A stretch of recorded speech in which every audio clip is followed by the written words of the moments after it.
السلام علیکم ورحمۃ اللہ وبرکاتہ۔ میرے پیارے بھائیوں اور بہنوں، آج کا ٹاپک ہر مسلمان کے لیے انتہائی اہم ہے۔ حلال رزق کا سب سے بہترین طریقہ کیا ہے؟ رزق صرف پیسہ نہیں، برکہ ہے۔ آئیے سمجھتے ہیں کہ اسلام ہمیں کیا طریقہ بتاتا ہے حلال رزق کمانے کا۔ یہ ویڈیو آپ دیکھ رہے ہیں علم و مجلس چینل پر، جہاں ہم لاتے ہیں علم اور روحانیت سے بھری ہوئی اسلامک ویڈیوز۔ اللہ تعالیٰ قرآن میں فرماتے ہیں، اگر تم اللہ کا تقوی اختیار کرو گے تو وہ تمہیں ایسی جگہ سے رزق دے گا جہاں کا تم نے سوچا بھی نہیں۔ جب ہم نماز ادا کرتے ہیں تو یہ صرف اللہ سے بات کرنے کا طریقہ نہیں، بلکہ اپنے دل میں یہ یقین پیدا کرنے کا ذریعہ ہے کہ وہ ہمارے رزق کا ذمہ دار ہے۔ نماز چھوڑ کر کوئی رزق میں برکت نہیں پا سکتا، کیونکہ نماز میں ہی وہ خشوع ہے، وہ توجہ ہے جو اللہ کا راضی کرتی ہے۔ اور جب اللہ راضی ہوتا ہے تو رزق اپنے آپ چل کر آتا ہے۔ تو میرے بھائیوں اور بہنوں، اگر آپ چاہتے ہیں کہ آپ کے رزق میں برکت ہو تو نماز کو اپنے زندگی کا حصہ بنائیے۔ اللہ پر بھروسہ رکھیے، وہ بہتر جانتا ہے کہ آپ کے لیے کیا بہتر ہے۔ ایک بات ہمیشہ یاد رکھیے، صدقہ دینے سے مال کم نہیں ہوتا بلکہ برکت بڑھتی ہے۔ اللہ تعالیٰ کا فرمان ہے، اور جو کچھ تم اللہ کے لیے خرچ کرو گے وہ تمہیں پورا ملے گا۔ حضرت ابو ہریرہ رضی اللہ عنہ سے روایت ہے کہ نبی کریم صلی اللہ علیہ وسلم نے فرمایا، جو بندہ اللہ کے راستے میں کچھ دیتا ہے، اللہ اسے 10 گنے سے لے کر 700 گنا تک بڑھاتا ہے۔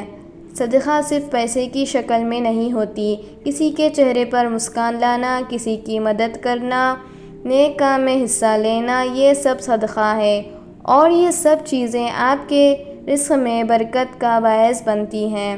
جب ہم اللہ کے راہ میں خرچ کرتے ہیں تو اللہ تعالیٰ ہم پر اپنی رحمتوں کے دروازے کھول دیتے ہیں۔ تو آئیے ہم سب اپنے رزق میں اضافہ کے لیے صدقہ کا اپنا عادت بنائیں۔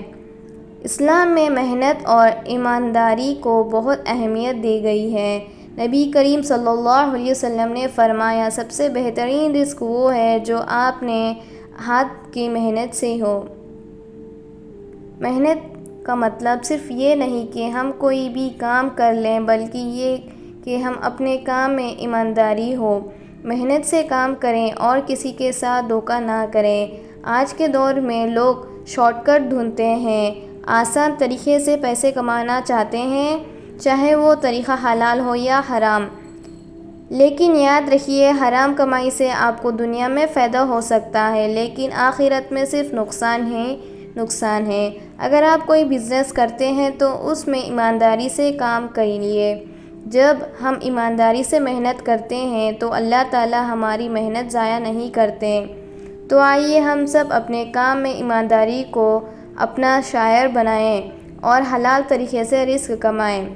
کبھی کبھی ہم بہت محنت کرتے ہیں لیکن پھر بھی رزق میں تنگی ہوتی ہے، ایسے میں ہم گھبرانا نہیں چاہیے بلکہ اللہ تعالیٰ سے دعا کرنی چاہیے، کیونکہ دعا ہی وہ ذریعہ ہے جسے ہم اللہ سے اپنی ہر ضرورت بیان کر سکتے ہیں۔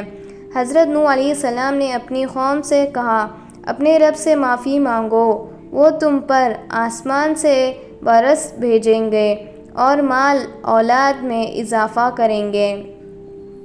استغفار یعنی اللہ سے اپنے گناہوں کی معافی مانگنا، یہ بھی رزق میں برکت کا سبب ہے۔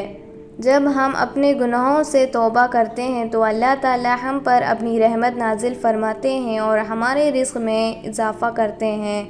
ہر نماز کے بعد ہم دعا کرتے ہیں، یا اللہ ہمیں حلال رزق عطا فرما۔ تو ہمیں کبھی بھی امید نہیں ہارنی چاہیے اور اللہ سے دعا کرتے رہنا چاہیے۔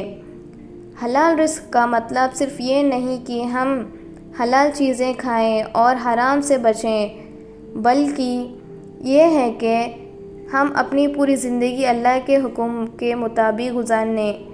اگر ہم حرام انکم سے پیسے کمائیں گے، سود میں انوالو ہوں گے یا پھر حلال تجارت میں بھی دھوکہ کریں گے تو یہ سب چیزیں ہمارے رزق میں برکت ختم کر دیتی ہیں۔ نیت کی پاکی ہونا بہت ضروری ہے۔ اگر ہم کوئی کام صرف اللہ کی رضا کے لیے کریں گے تو اللہ تعالیٰ اس میں برکت عطا فرمائیں گے۔ حلال رزق کا مطلب ہے کہ ہم اپنی زندگی کے ہر پہلو میں اللہ کو راضی کرنے کی کوشش کریں، اپنے پیرنٹس کے ساتھ اچھا سلوک کریں، اپنے ریلیٹیو سے صلہ رحمی کریں، نیبرز کی مدد کریں۔ یہ سب چیزیں ہمارے رزق میں برکت کی باعث بنتی ہیں۔ تو آئیے ہم سب مل کر حلال رزق کا راستہ اختیار کریں اور اللہ تعالیٰ سے دعا کریں کہ وہ ہمیں اپنے فضل و کرم سے نوازیں۔ میرے پیارے بھائیوں اور بہنوں، اگر آپ چاہتے ہیں کہ آپ کے مال، وقت اور زندگی میں برکت ہو تو حلال رزق کا راستہ اختیار کیجیے۔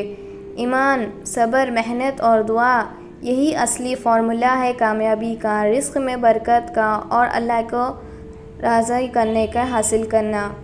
اگر یہ ویڈیو آپ کو پسند آئی ہو تو لائک کیجیے، کمنٹ کیجیے اور کمنٹ میں لکھیے کہ یا اللہ ہمیں حلال اور پاک رزق میں نصیب عطا فرما، اور علم و مجلس کو سبسکرائب کرنا مت بھولیے۔ السلام علیکم۔